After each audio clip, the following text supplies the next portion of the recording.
ko alam bakit kailangan ako pa yung magkaroon ng bato sa abdo. Hindi ko alam kung bakit ako pa.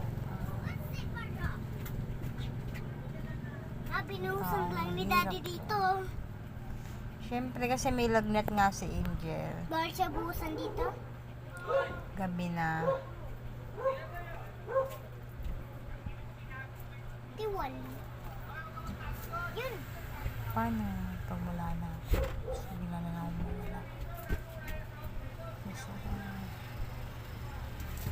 Paano pag wala na si Mami? Paano pag patay na si Mami? Walang kakainin. Walang kakainin. Ako. Tapos, Pag patay na ako, umawa yung mga kapatid mo, ha?